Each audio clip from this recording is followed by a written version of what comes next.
میں نبی علیہ السلام کے پاس بعد اس کے کہ آپ بدر والوں سے فارغ ہو چکے تھے، اپنی ایک گھوڑی کا بچہ لے کر آیا جس گھوڑی کو قرہا کہا جاتا تھا۔ قرہا اس گھوڑی کو کہتے تھے جس کے ماتھے پر 1 درہم کے بقدر سفیدی ہو۔ فقلت یا محمد، چونکہ اس وقت تک یہ اسلام نہیں لائے تھے، لیکن ایک لگاؤ تھا آپ صلی اللہ علیہ وسلم سے، تو چونکہ اس وقت تک اسلام نہیں لائے تھے تو یا رسول اللہ کہنے کے بجائے نام سے خطاب کیا۔ میں نے عرض کیا نام لے کر کہ اے محمد، انی قد جئتک بابن القرحا، میں آپ کے پاس لے کر آیا ہوں اپنی قرحا نامی گھوڑی کا بچہ، لتتخذہ، تاکہ آپ اس کو اپنے پاس رکھ لیں، یعنی قبول کر لیں۔ قال، آپ نے فرمایا لا حاجت لی فیہ، یعنی بغیر بدل اور بغیر معاوضے کے لیے مجھے اس کی حاجت نہیں ہے۔ فإن شئت، اگر تم دینا چاہو، فإن شئت ان عقیزک بہ المختارۃ من دروع بدر فعلت، اگر تم چاہو کہ میں تمہیں اس کے بدلے میں دوں، قاضا یقیزو، اگر تم چاہو کہ میں تم کو اس کے بدلے میں دوں بدر کی زرہوں میں سے پسندیدہ زرہ، فعلتو، تو میں ایسا کر سکتا ہوں کہ اس کے بدلے میں تمہاری گھوڑی کا بچہ لے لوں۔ کہتے ہیں قل، تو میں نے عرض کیا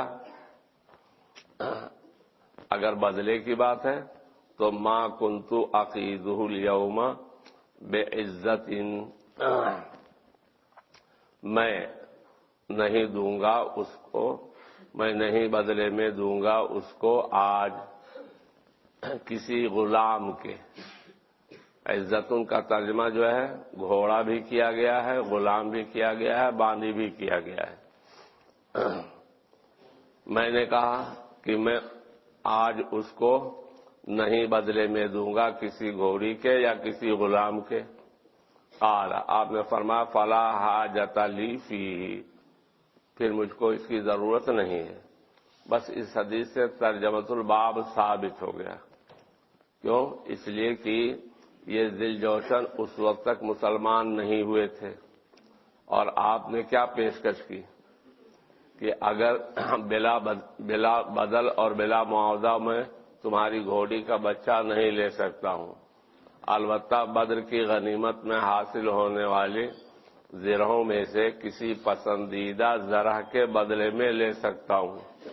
اب اگر وہ تیار ہو جاتے تو گھوڑی کے بچے کے بدلے میں آپ زرہ دیتے تو وہ زرہ لے کر کہاں جاتے؟ اپنے ملک جاتے، دارالحرب نہیں، تو گویا آپ نے اس کی اجازت دی۔ چنانچہ بہت سے ائمہ جواز کی طرف گئے ہیں، لیکن حنفیہ اس سے منع کرتے ہیں اور وہ یہ کہتے ہیں کہ اگر یہ اسلحہ جو ہے پہنچائے جائیں گے دارالحرب تو وہ کن پر استعمال ہوں گے؟ مسلمانوں ہی پر استعمال ہوں گے نا، اس لیے جائز نہیں ہے۔ رہی یہ حدیث تو اس حدیث کی سند میں جو ہے انقطاع ہے، اس کی وجہ سے یہ حجت نہیں ہے۔ پڑھیے۔ باب في الإقامة بأرض الشرك، وبه قال حدثنا محمد بن داود بن سفيان قال حدثني يحيى بن حسان قال أخبرنا سليمان بن موسى أبو داود قال حدثنا جعفر بن سعد بن سمرة بن جندب رضي الله تعالى عنه وعنه أنه قال حدثني خبيب بن سليمان عن أبيه سليمان بن سمرة عن سمرة بن جندب أنه قال أما بعد قال رسول الله صلى الله عليه وسلم من جامع المشرك وسكن معه فإنه مثله آخر كتاب الجهاد۔ وہ آپ نے نہیں فرمایا ہے۔ من جامع المشرک وسکن معه فإنه مثله، بس اتنا آپ نے فرمایا ہے۔ آخر کتاب الجہاد وہ تو یا تو کاتب نے لکھا ہے یا خود امام ابو داؤد نے پڑھا ہے۔ آپ نے فرمایا کہ جو مشرک کے ساتھ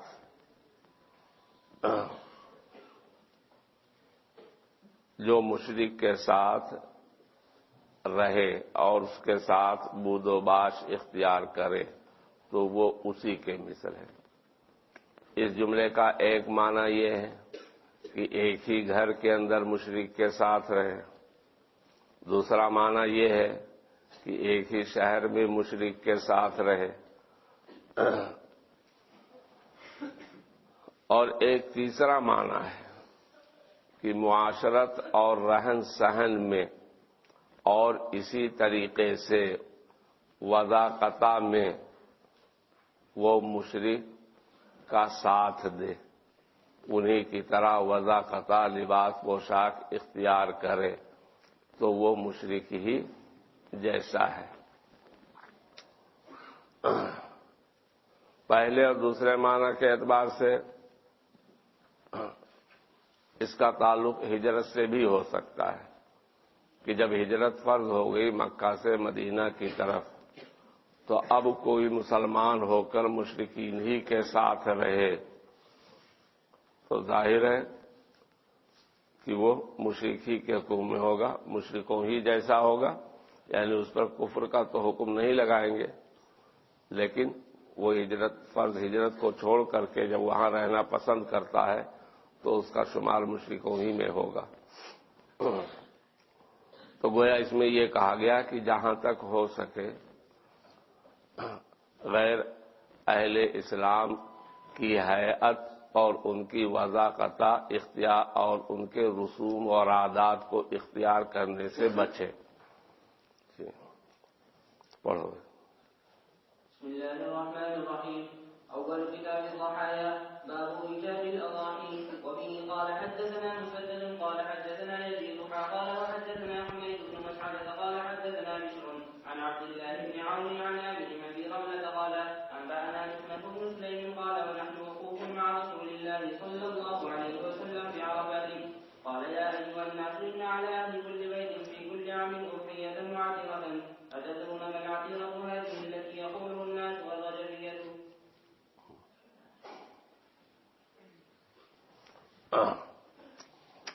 یہ لکھتے ہیں باب فی حمل الصلاح الی ارض العدو کے تحت مذکورہ حدیث میں کہاں پر انقطاع ہے، یہ جو ہے ذکر کرتے ہیں کہ سند کے اندر ہے ابو اسحاق۔ بعض لوگوں نے کہا کہ ابو اسحاق کا ذی الجوشن سے سما نہیں ہے، تو اس کا مطلب ہے کہ بیچ میں کوئی واسطہ ہوا۔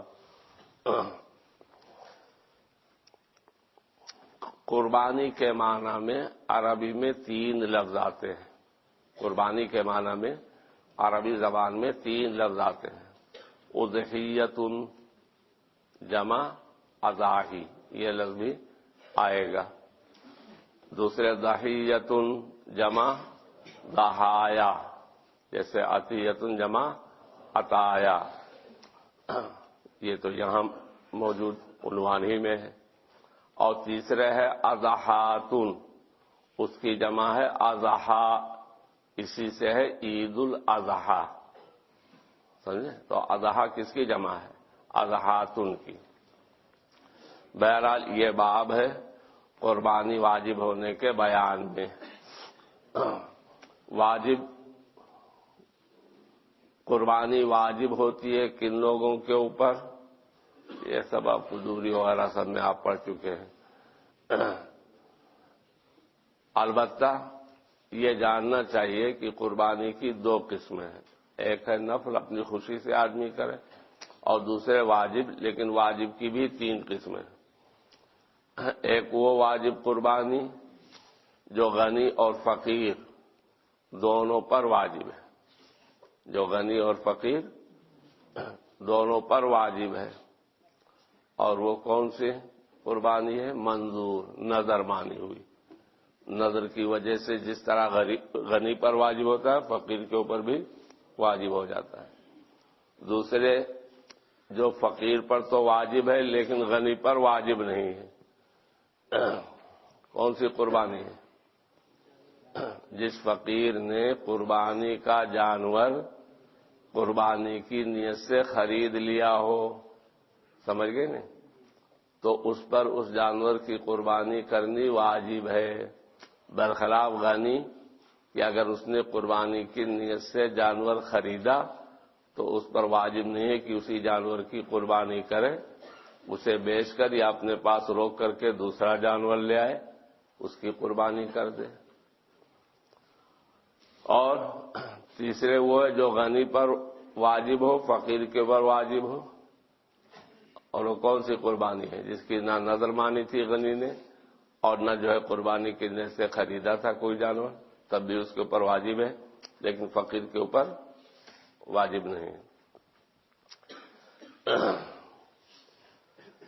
مخنف ابن سلیم کہتے ہیں کہ ہم لوگ اللہ کے رسول صلی اللہ علیہ وسلم کے پاس ٹھہرے ہوئے تھے عرفات میں، کہتے ہیں کہ آپ نے فرمایا، یہاں بھی عرفات کے بعد اس نسخے کے اندر 2 مرتبہ قالا ہے، پہلے قالا کا فاعل تو مخنف ہے اور دوسرے قالا کا فاعل رسول اللہ صلی اللہ علیہ وسلم ہے، لیکن بعض نسخوں کے اندر لفظ قالا ایک ہی مرتبہ ہے اور اس کو زیادہ صحیح قرار دیا گیا ہے۔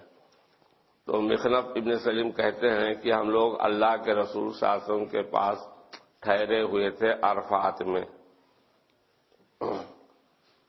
قالا کہتے ہیں قالا کہ آپ نے فرمایا، اور اگر ایک ہی قالا ہو تو اس کا فاعل رسول اللہ صلی اللہ علیہ وسلم ہوں گے۔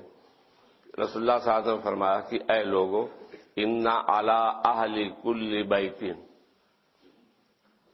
اہل کا لفظ پہلے اور کل کا لفظ بعد میں، اور بعض نسخوں میں ہے انا علی کل اہل بیت، کل کا لفظ پہلے اور اہل کا لفظ بعد میں۔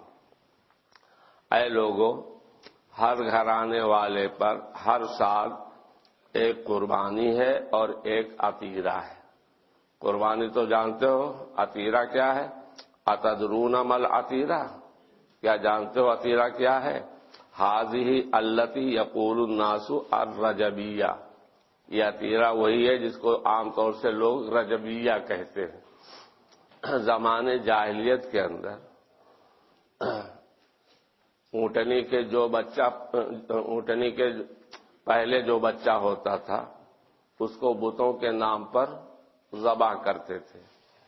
جب اسلام آیا تو مسلمان ہونے کے بعد بھی لوگ ایسا کرتے تھے۔ فرق اتنا ہوا کہ اسلام سے پہلے زمانے جاہلیت کے اندر بتوں کے نام پر ذبح کرتے تھے، اسلام لانے کے بعد اللہ کے نام پر ذبح کرتے تھے۔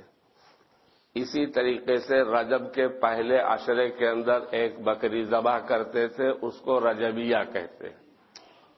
وہاں بھی یہی فرق کہ اسلام سے پہلے زمانے جاہلیت کے اندر شرک کی حالت کے اندر بتوں کے نام پر ذبح کرتے تھے، اور اسلام لانے کے بعد اللہ کے نام پر ذبح کرتے تھے، اسی کو عطیرہ کہا جاتا ہے۔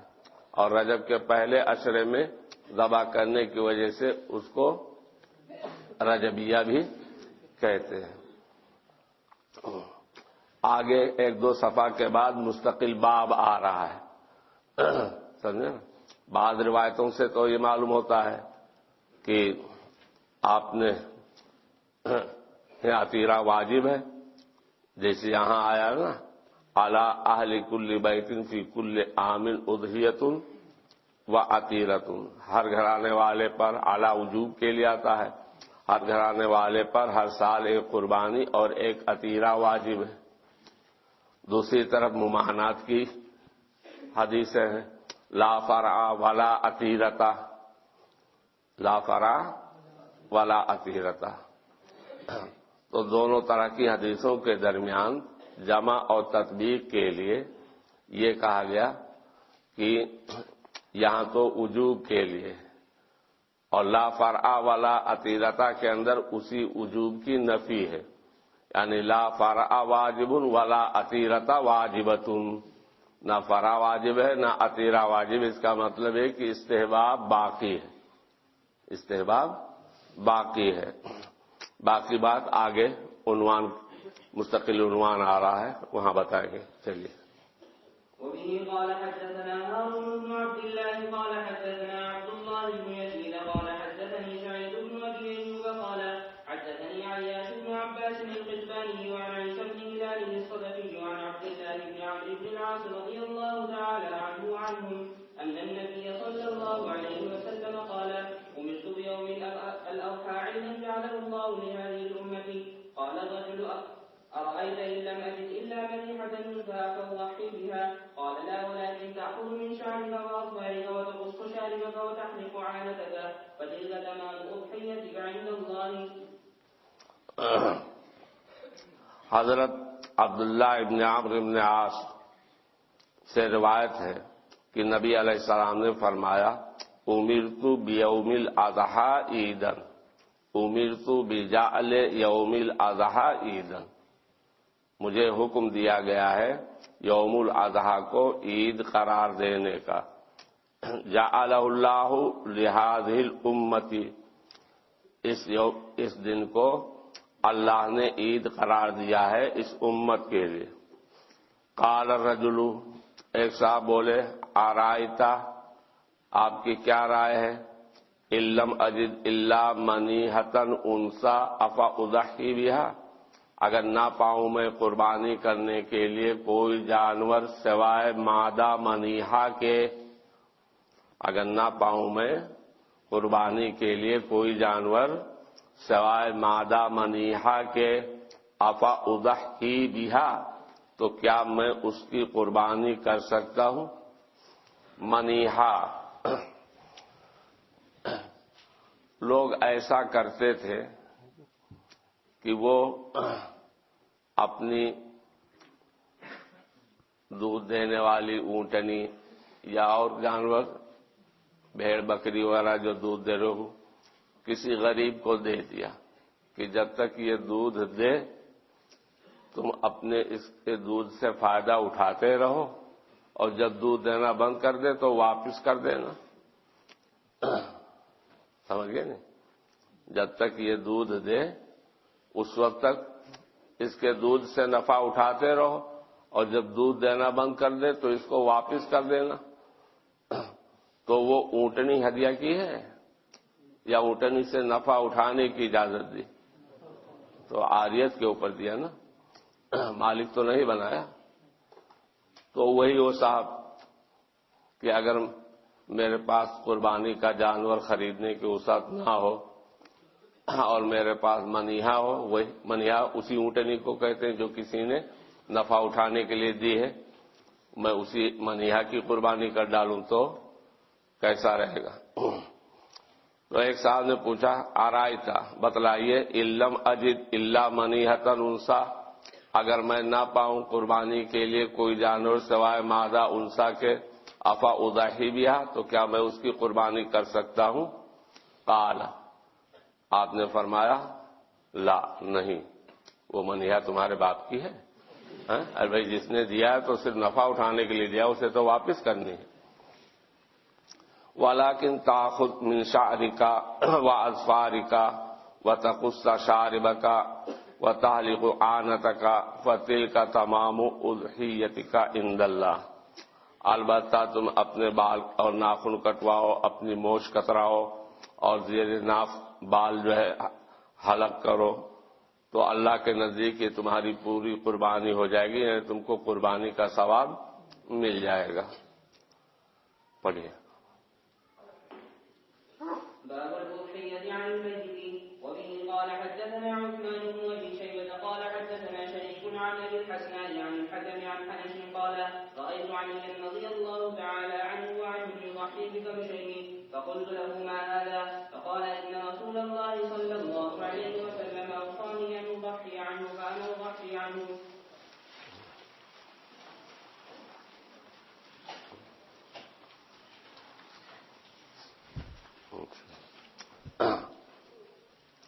حضرت علی رضی اللہ تعالیٰ عنہ کو میں نے دیکھا یضحی بکبشین، کہ وہ 2 دمبا کی قربانی کیا کرتے تھے. فقلت له، میں نے اس سے پوچھا ما ھذا، یہ کیا بات ہے؟ کہیں سے کالا دھن تو نہیں ہاتھ آ گیا؟ فقال، آپ نے فرمایا ان رسول اللہ صلی اللہ علیہ وسلم اوصانی ان اضحی عنہ، اللہ کے رسول صلی اللہ علیہ وسلم نے مجھے وصیت کی تھی کہ میں ان کی طرف سے قربانی کیا کروں، فانا اضحی عنہ، تو میں آپ کی طرف سے قربانی کرتا ہوں۔ اب یا تو یہ ہے کہ دونوں دمبے حضرت علی رضی اللہ عنہ آپ صلی اللہ علیہ وسلم کی طرف سے کرتے تھے، کیونکہ حضور صلی اللہ علیہ وسلم کی عادت زندگی میں دو قربانی کرنے کی تھی، جیسے کہ آگے حدیث آ رہی ہے۔ اور یہ بھی ہو سکتا ہے کہ ایک دمبا اپنی طرف سے کرتے ہوں، ایک دمبا آپ صلی اللہ علیہ وسلم کی طرف سے۔ بس اس سے ترجمۃ الباب ثابت ہو گیا کہ میت کی طرف سے قربانی کرنی جائز ہے۔ باب الرجل يأخذ من شعره في العشي وهو يريد أن يضحي. وبه قال حدثنا عبيد الله بن معاذ قال حدثنا أبي قال حدثنا محمد بن عمرو قال حدثنا عمرو بن مسلم الليثي قال سمعت سعيد بن المسيب يقول سمعت أم سلمة رضي الله تعالى عنها وعنهم أنها تقول قال رسول الله صلى الله عليه وسلم من كان له ذبح يذبحه فإذا أهل هلال ذي الحجة فلا يأخذن من شعره ولا من أظفاره شيئا حتى يضحي. باب الرجل يأخذ من شعره في العشر وهو يريد أن يضحي، سوالیہ جملہ ہے۔ اس بات کا بیان کیا آدمی ذی الحجہ کے عشرے میں اپنے بال کٹوا سکتا ہے درا حالے کہ وہ قربانی کرنے کا ارادہ رکھتا ہو؟ سعید بن مسیب کہتے ہیں کہ میں نے حضرت ام سلمہ رضی اللہ تعالی عنہا کو فرماتے ہوئے سنا کہ اللہ کے رسول صلی اللہ علیہ وسلم نے فرمایا من کان لہ ذبح، جس کے پاس قربانی کا جانور ہو، وفدیناہ بذبح عظیم، جس کے پاس قربانی کا جانور ہو جس کو وہ ذبح کرے گا، فَإِذَا أَحَلَّ هِلَالَ ذِي الْحِجَّةِ، تو اسے چاہیے کہ جب ذی الحجہ کا چاند دیکھے فَلَا يَأْخُذَنَّ مِنْ شَعْرِهِ وَلَا مِنْ أَظْفَارِهِ شَيْئًا حَتَّى يُضَحِّيَ، تو نہ کاٹے اپنے بال اور نہ اپنے ناخن یہاں تک کہ قربانی کر لے۔ اس کے بعد یہ کس لیے؟ حاجیوں کے ساتھ مشابہت اختیار کرنے کے لیے۔ بھائی حاجی بھی حالت احرام میں ہوتا ہے نا، تو جب قربانی کا دن آتا ہے تو پہلے قربانی کرتا ہے، اس کے بعد جو ہے بال وغیرہ منڈواتا ہے اور احرام سے باہر ہوتا ہے۔ پڑھیے۔ باب ما يستحب من الضحايا. وبه قال حدثنا احمد بن صالح قال حدثنا عبد الله بن وهب قال اخبرني حيوة قال حدثني ابو صخر عن ابن قصيد عن عروة بن الزبير عن عائشة رضي الله تعالى عنها وعنهم ان رسول الله صلى الله عليه وسلم امر بكبش اغرم يطأ في سواد وينظر في سواد ويبرق في سواد فأتي به فضحى به فقال يا عائشة هلمي الأتية ثم قال اشحذيها بحجر ففعلت فأخذها وأخذ الكبش فأقزعه فذبحه وقال بسم الله اللهم تقبل من محمد وآل محمد ومن أمة محمد ثم ضحى به. قربانی کے ان جانوروں کا بیان جو مستحب یعنی پسندیدہ ہیں۔ باب ما یستحب من الضحایا، قربانی کے ان جانوروں کا بیان جو پسندیدہ ہیں۔ حضرت عائشہ صدیقہ رضی اللہ تعالی عنہا فرماتی ہیں ان رسول اللہ صلی اللہ علیہ وسلم امر بکبش اقرن، اللہ کے رسول صلی اللہ علیہ وسلم نے حکم دیا ایسا دمبا لانے کا جو لمبی سینگ والا ہو یا جو سینگ والا ہو، قرن سینگ۔ اللہ کے رسول صلی اللہ علیہ وسلم نے حکم دیا ایسا دمبا لانے کا جو سینگ والا ہو، اس کی سینگ ٹوٹی ہوئی نہ ہو، یطأ فی سواد، جو چلتا ہو سیاہی میں یعنی اس کے پیر سیاہ ہو، جو چلتا ہو سیاہی میں یعنی اس کے پیر سیاہ ہو، وینظر فی سواد، اور دیکھتا ہو سیاہی میں یعنی آنکھ کے ارد گرد اس کے سیاہی ہو، وَيَبْرُقُ فِي سَوَادٍ اور بیٹھتا ہو سیاہی میں، یعنی اس کے دونوں پہلو سیاہ ہوں، کیونکہ جانور تو یہ دمبا بھیڑ وغیرہ عام طور سے وہ پہلو کے بل دائیں پہلو پر یا بائیں پہلو پر اس طریقے سے، بڑے جانور تو یہ ہوتا ہے کہ دونوں پیر اگلے موڑ لے اور سیدھے بیٹھ جاتے ہیں پیٹ کے بل، ایسا بھی بیٹھتے ہیں، لیکن عام طور سے یہی ہوتا ہے۔ فَأُتِيَ بِهِ چنانچہ ایسا دمبا لایا گیا، فَضَحَّىٰ بِهِ آپ نے اس کی قربانی کرنے کا ارادہ کیا، فقال تو فرمایا، یا عائشہ، عائشہ حلم المدیۃ ذرا چھری لانا، حلم المدیۃ مدیۃ چھری، ذرا چھری لانا، لے آئی، ثم قال پھر آپ نے فرمایا، اشہزیھا بحجر دھار تیز کرنے کے لیے چاقو و چھری وغیرہ کو پتھر کے اوپر رگڑنا گھسنا، اشہزیھا بحجر اس کو رگڑ لو پتھر کے اوپر یا پتھر پر رگڑ کر اس کی دھار تیز کر لو۔ فرماتے ہیں ففعلت میں نے ایسا کیا، فاخذها آپ نے چھری لی، واخذ الکبش اور دمبے کو پکڑا، فاضجعه اس کو لٹایا، فذبحه اور اسے ذبح کیا، وقال اور ذبح کے وقت پڑھا، بسم اللہ اللہم تقبل من محمد و آل محمد و من امت محمد ثم ضحى به پھر آپ نے اس کی قربانی کی۔ اس میں جو آیا ومن امت محمد تو ایک ہی دمبے کی قربانی پوری امت کی طرف سے ہو گئی، بھیڑ دمبا بکری بکرا یہ ان کی قربانی تو ایک ہی شخص کی طرف سے ہو سکتی ہے نا، بڑے جانور ایک جانور کے اندر 7 آدمی کی طرف سے، لیکن پوری امت کی طرف سے تو نہیں۔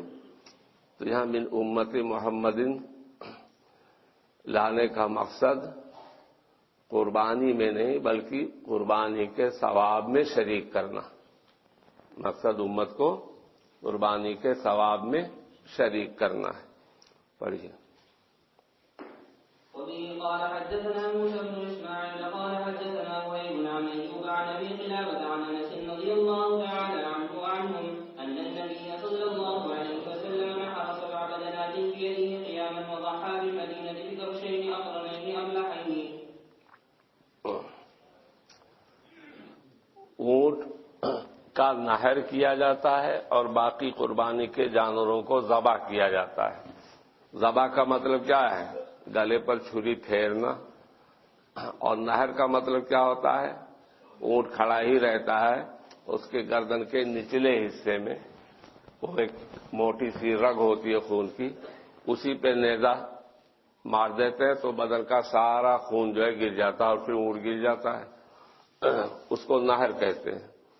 تو اونٹ میں نہر ہی مستحب ہے۔ حضرت انس فرماتے ہیں کہ نبی علیہ السلام نے نہر کیا 7 اونٹوں کا اپنے ہاتھ سے، درا حالے کی وہ اونٹ کھڑے تھے۔ وضحى بالمدینۃ بکبشین اقرنین املحین اور قربانی کی آپ نے مدینے میں ایسے 2 دمبوں کی جو سینگوں والے تھے اور چتکبرے تھے، املح جس کے بدن پر سیاہی اور سفیدی دونوں ہو، اسی کو جو ہے ابلق کہتے ہیں اور اردو میں چتکبرا بھی کہتے ہیں۔ اور قربانی کی مدینے میں ایسے 2 دمبوں کی اقرنینی جو سینگوں والے تھے، املحینی اور چتکبرے تھے۔ پڑھیے۔ وبه قال حدثنا مسلم بن ابراهيم قال حدثنا هشام عن قتادة عن انس رضي الله تعالى عنه وعنهم ان النبي صلى الله عليه وسلم ضحى بكبشين اقرنين املحين يذبح ويكبر ويسمي ويضع رجله على صفحتهما۔ حضرت انس سے روایت ہے کہ نبی علیہ السلام نے قربانی کی ایسے 2 دمبوں کی جو سینگوں والے تھے، چتکبرے تھے۔ آپ ذبح کرتے تھے درا حالے کی اللہ اکبر اور بسم اللہ پڑھتے جاتے، یعنی بسم اللہ ہی اللہ اکبر کہہ کر کے، اور اپنا پیر رکھتے تھے اور اپنا پیر رکھا ان دونوں کے کلوں پر۔ یہ گردن سے پیچھے ہٹ کر دونوں جانب جو سطح ہوتے ہیں اس کو کیا کہتے ہیں؟ اسے کلہ کہتے ہیں۔ ایک ہاتھ سے جو ہے سر، بائیں ہاتھ سے اس کا سر پکڑا یا سینگ مضبوطی سے پکڑ لی، اور دائنا پیر جو ہے اس کے کلے پر گردن سے پیچھے ہٹ کر کے اس کے اوپر رکھ لیا تاکہ وہ اٹھے نہیں، اور پھر دائنے ہاتھ سے جو ہے ذبح کر دیا، اور رکھ لیتے تھے اپنا پیر دونوں کے کلے پر۔ چلیے۔ وبه قال حدثنا إبراهيم بن موسى الرازي قال حدثنا عيسى قال حدثنا محمد بن إسحاق عن يزيد بن أبي حبيب عن أبي عياش عن جابر بن عبد الله رضي الله تعالى عنه وعنهم أنه قال ذبح النبي صلى الله عليه وسلم يوم الذبح كبشين أقرنين أملحين موجوهين فلما وجههما قال إني وجهت وجهي للذي فطر السماوات والأرض على ملة إبراهيم حنيفا وما أنا من المشركين إن صلاتي ونسكي ومحياي ومماتي لله رب العالمين لا شريك له وبذلك أمرت وأنا أول المسلمين اللهم منك ولك عن محمد وأمته بسم الله والله أكبر ثم ذبحه۔ حضرت جابر بن عبداللہ فرماتے ہیں کہ نبی علیہ السلام نے یوم الذبح قربانی کے دن ذبح کیے دو دمبے، اقرنینی جو سینگوں والے تھے، املحینی ستکبرے تھے، موجوعینی خسی تھے، وجاء یوجعو، اس کے معنی آتے ہیں جانور کے خصیے کو کوٹ دینا، جانور کے خصیے کو کوٹ دینا پتھر وغیرہ سے، تاکہ وہ منی بنانے کے قابل نہ رہے، اور جب منی نہیں بنے گی تو شہوت بھی ختم ہو جائے گی۔ اور اسی طریقے سے یا خصیتین کو نکال دینا۔ عام طور سے یہ ہوتا ہے کہ چھوٹے جانور جیسے بکرا ہے تو بکری جب بچہ دیتی ہے تو شروع ہی میں جو بکرا ہوتا ہے نر ہوتا ہے تو اس کے خصیتین نکال دیے جاتے ہیں، لیکن جو بڑے جانور ہیں تو ان کے خصیتین نکالے نہیں جاتے، بلکہ خصیتین جو ہے ان کے کوٹ دیے جاتے ہیں اچھے طریقے سے تاکہ شہوت ختم ہو جائے۔ تو ایسے کو خسی بھی کہا جاتا ہے، بدھیا بھی کہتے ہیں اور خسی بھی کہتے ہیں۔ یہاں خسی میں جو یا نسبتی ہے نا، یہ سلب کے لیے، خصیہ نہ رکھنے والا یا خصیے کا ناکارہ، سمجھئے نا؟ حالانکہ ہونا چاہیے خسی صاحب خصیہ، ہاں، لیکن نہیں، صاحب خصیہ نہیں، خصیہ نہ رکھنے والا، وہ یہ نسبتی یہ سلب کے لیے ہو گئی۔ بعض لوگ جیسے شیعہ ہیں، بوہرے ہیں اور یہ غیر مقلدین، بدھیا کو جس کے خصیے نکال دیے گئے ہوں یا کوٹ دیے گئے ہوں اس کو عیبدار سمجھتے ہیں، کیونکہ اس کا ایک ایسا عضو جو ان کو محبوب ہے، ہاں، بندھی بوٹی ہوتی ہے نا، ہاں، وہ نکال دیا گیا تو اس کو عیبدار کرتے ہیں، چنانچہ وہ انڈو کی قربانی کرتے ہیں، انڈو کی قربانی کرتے ہیں۔ حالانکہ سوچنا چاہیے کہ اللہ کے راستے میں تو محبوب چیز کو پیش کرنا چاہیے نا، اور وہ محبوب ہے۔ ادھر منہ کیے بیٹھے ہو، پیچھے سے گزر گئے، ناک پکڑ بھگا بھگا بھگا بھگا، بدبو آتی نہیں آتی اس سے؟ گوشت میں بھی بدبو رچی بسی ہوتی ہے، اور وہ صحت مند بھی نہیں ہوتا. کیوں؟ جوانی تو اپنی ضائع کرتا رہتا ہے نا ادھر ادھر، صحت مند بھی نہیں ہوتا. برخلاف خسی اور بدھیا کے کہ وہ صحت مند ہوتا ہے، اس کا گوشت بھی اچھا ہوتا ہے. نبی علیہ السلام نے ذبح کیا قربانی کے دن 2 ایسے دمبے جو سینگ والے تھے، املہینی چت قبرے تھے اور خسی تھے. فلما وجہہما، تو جب ان دونوں کو قبلہ رخ کیا، قال، یہ دعا پڑھی، انی وجہت وجہی للذی فطر السماوات والارض علی ملت ابراہیم حنیفا وما انا من المشرکین، ان صلاتی و نسکی و محیای و مماتی للہ رب العالمین لا شریک لہ وبذالک امرت وانا من المسلمین. اللہم منک، اے اللہ یہ قربانی تیری عطا سے ہے، تیری طرف سے نہیں ہے تو میری طرف سے. ہاں، اللہم منک، یہ قربانی آپ کی عطا سے ہے، وَلَكَ، اور آپ کی رضا کے لیے ہے، ان محمد و امتی، محمد اور اس کی امت کی طرف سے. بسم اللہ واللہ اکبر. اس کا مطلب یہ ہے کہ واو کے دونوں کے بیچ میں واو لانا چاہیے. بسم اللہ اللہ اکبر نہیں. کیا آیا روایت میں؟ بسم اللہ واللہ اکبر. یہ پڑھ کر ثم ذبح، پھر آپ نے ذبح کیا. پڑھیے. وبه قال حدثنا يحيى بن معين قال حدثنا حفص عن جعفر عن أبيه عن أبي سعيد رضي الله تعالى عنه وعنه أنه قال كان رسول الله صلى الله عليه وسلم يضحي بكبش أقدم فحيل ينظر في سواد ويأكل في سواد ويمشي في سواد. حضرت ابو سعید خدری فرماتے ہیں کہ اللہ کے رسول صلی اللہ علیہ وسلم قربانی کیا کرتے تھے ایسے دمبے کی جو سینگ والا ہو، فحیل، نر ہو. فحیل کے معنی نر. بکرا بکری دونوں کی قربانی، دمبا دمبی دونوں کی قربانی جائز ہے، لیکن نر پسندیدہ ہے. نر پسندیدہ ہے. کاہے؟ بکرے کا گوشت 400 روپیہ کلو ہے، بکری کا گوشت 350 روپیہ کلو ہے. کوئی تو بات ہے. قربانی کرتے تھے ایسے دمبے کی جو سینگ والا ہو، نر ہو. ینظر فی سوادن، وہ دیکھتا ہو سیاہی میں، کیا مطلب؟ آنکھوں کے گرد سیاہ ہو. وَيَأْكُلُ فِي سَوَادٍ، اور کھاتا ہو سیاہی میں، یعنی اس کا منہ بھی سیاہ ہو. وَيَمْشِي فِي سَوَادٍ، اور چلتا ہو سیاہی میں، یعنی اس کے پیر سیاہ ہو. پڑھو ایک ہی حدیث پڑھو.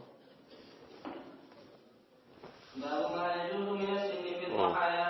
وبه قال حدثنا احمد بن ابي شعيب الحراني قال اخبرنا زهير بن معاويه قال حدثنا ابو الزبير عن جابر رضي الله تعالى عنه وعنه انه قال قال رسول الله صلى الله عليه وسلم لا تذبحوا الا مسنه الا ان يعثر عليكم فتذبحوا جرعه من الضأن.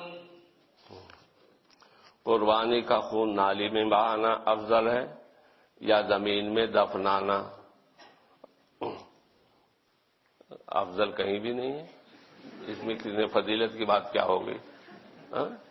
جیسا ویسا کرو. گھر کے اندر کرتے ہیں تو ذرا سا گڑھا کھود لیتے ہیں تاکہ دیوار پر چھینٹے وٹے نہ پڑے، اور اسی میں جو خون کو دفن کر دیتے ہیں. یا جو نالی کے پاس کرتے ہیں بہ جائے اپنا نالی کے اندر.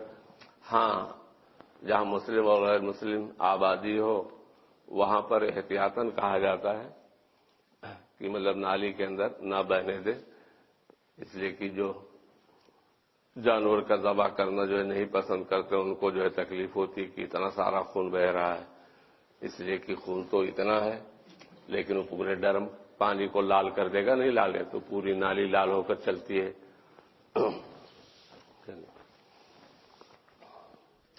باب ما یجوز من السن فی الضحایا، ان عمروں کا بیان جس عمر کی قربانی کرنا جائز ہے قربانی کے جانوروں میں. تو یہ آپ کو معلوم ہے کہ اصل تو یہ ہے کہ بھیڑ بکری میں قربانی کے جانور کی عمر 1 سال ہونی چاہیے اور گائے بیل بھینس وغیرہ کے 2 سال ہونے چاہیے اور اونٹ کے جو ہے 5 سال ہونا چاہیے، جس کو حدیث میں کہا ہے کہ مسنہ ذبح کرو۔ مسن سن سے، مسن کے معنی کیا ہے؟ بڑی عمر والا۔ مسن کے معنی ہے بڑی عمر والا۔ اب بڑی عمر والا کون جانور کہلاتا ہے؟ تو بھیڑ بکری میں 1 سال کا مسن ہے اور گائے بیل کے اندر 2 سال کا جانور مسن ہے اور اونٹ میں 5 سال کا جانور مسن یعنی بڑی عمر والا ہے۔ تو یوں کہیے کہ مسنہ بھیڑ بکری میں وہ ہے جو 1 سال جس کے پورے ہو گئے ہوں، دوسرا سال شروع ہو گیا ہو، اور گائے بیل کے اندر جس کے 2 سال عمر پوری ہو گئی ہو، تیسرے سال شروع ہو گیا ہو، اور اونٹ کے اندر جس کے 5 سال عمر پوری ہو گئی ہو، چھٹا سال شروع ہو گیا ہو۔ انہی کو مسنہ بھی کہتے ہیں، انہی کو سنی بھی کہتے ہیں، کیونکہ سنی کا معنی کیا ہے؟ جس کے اوپر کے دانت گر گئے ہوں، سامنے کے دانت گر گئے ہوں، یہ اسنین سے ہے، سمجھے نا؟ تو عام طور سے یہ بھینس وغیرہ کے اندر یہ ہوتا ہے کہ اگر وہ 2 سال کی عمر پوری ہو گئی ہے تو دانت دیکھتے ہیں، نئے دانت وہ ظاہر ہو جاتے ہیں اور دانتوں سے الگ ہوتے ہیں، اس کا مطلب اس جگہ کے دانت جسے دودھ کا دانت کہا جاتا ہے وہ گر گیا ہے۔ تو مسن اور سنی ایک ہی ہے، مسن اور سنی ایک ہی ہے۔ بھیڑ بکری میں 2 سال، بھیڑ بکری میں 1 ہی سال پورا ہونے پر سامنے کا دانت گر جاتا ہے، اس وجہ سے وہ بھی سنی ہے، اور بھینس وغیرہ کے اندر 2 سال کی عمر کو پہنچنے پر دانت گر جاتا ہے سامنے کا، تو وہ بھی سنی ہوا، اور اونٹ جب 5 سال کا پورا ہو جاتا ہے تب اس کے جو ہے سامنے کے دانت گرتے ہیں تو وہ بھی سنی ہوا۔ جزع، ایک لفظ آتا ہے جزع، بھیڑ یا دمبے کا وہ بچہ جو سال بھر سے کم کا ہو لیکن 6 ماہ سے زائد عمر کا ہو۔ جزع، بلکہ زیادہ اطلاق اس کا بھیڑ اور دمبے ہی پر ہوتا ہے، بھیڑ اور دمبے کا وہ بچہ جو سال بھر سے کم کا ہو لیکن 6 ماہ سے زائد کا ہو چکا ہو، کہ اگرچہ اس میں بھی اصل یہ ہے بکری کی طرح کہ 1 سال کا ہو، لیکن اگر وہ 1 سال کا نہیں ہے البتہ 6 مہینے سے زائد عمر کا ہے تو اس کی بھی قربانی ہو سکتی ہے۔ اب رہی یہ بات کہ اس کی قربانی کب ہو سکتی ہے؟ جب مسنہ یعنی بڑا جانور، بڑی عمر کا جانور نہ خرید سکے یا نہ ملے تب، یا ہر حال میں اس کی قربانی جائز ہے؟ یہ آگے حدیث آ رہی اس میں بیان کریں گے۔